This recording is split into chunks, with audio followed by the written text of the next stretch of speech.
एक गांव था, धूल भरी गलियां और खेतों में बहता पसीना। वहीं रहता था बिरजू, एक साधारण किसान जिसकी जिंदगी आसान नहीं लेकिन सच्ची थी। उसके पास दो साथी थे, एक बैल और एक गधा। दोनों एक ही आंगन में बंधे थे, एक ही पानी पीते थे, लेकिन उनकी जिंदगी पूरी तरह से अलग थी। बैल ताकत का प्रतीक, हर सुबह सूरज से पहले उठता और दिन भर खेतों को जोतता। कड़कड़ी धूप हो या बरसात, वो कभी पीछे नहीं हटता। और गधा बस हल्का फुल्का सामान ढोता और काम खत्म होते ही छांव में बैठकर आराम करता।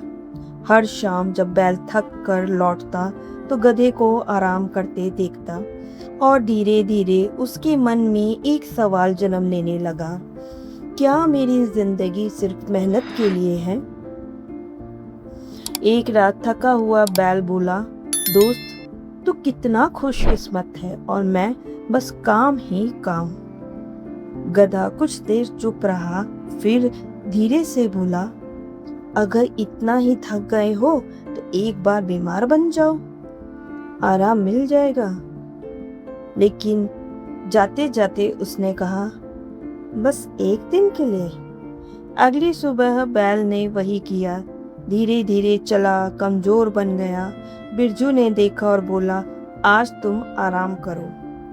उस दिन बैल ने जी भर कर आराम किया और पहली बार उसे मेहनत से ज्यादा मजा आलस में आया।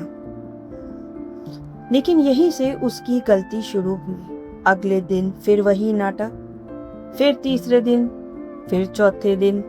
अब उसे काम से ज्यादा आराम पसंद आने लगा था। गधा समझता रहा, अब बस करो, वापस काम पर लग जाओ। लेकिन बैल अब सुनने को तैयार नहीं था। फिर एक सुबह बिरजू आया, इस बार उसके हाथ में रस्सी थी। बैल खुश हुआ, आज फिर छुट्टी। लेकिन इस बार रास्ता खेत की ओर नहीं था, बल्कि कसाई की दुकान की ओर था। जैसे ही बैल ने चमकता हुआ चाकू देखा, उसका दिल बैठ गया। उसे समझ आ गया, अब बहुत देर हो चुकी है। कुछ दिनों बाद वही आंगन में एक नया बैल था और खेतों में काम पहले जैसा ही चल रहा था। बस एक चीज बदल गई थी, और वो पुराना बैल अब कभी वापस नहीं आया। इस कहानी से क्या सीख मिलती है? जिंदगी में काम से भागना असल में अपने भविष्य से भागना है। आलस शुरू से आराम देता है, लेकिन अंत में सब कुछ छीन लेता है। और मेहनत भले ही आज मुश्किल लगी, लेकिन वही कल की सुरक्षा है।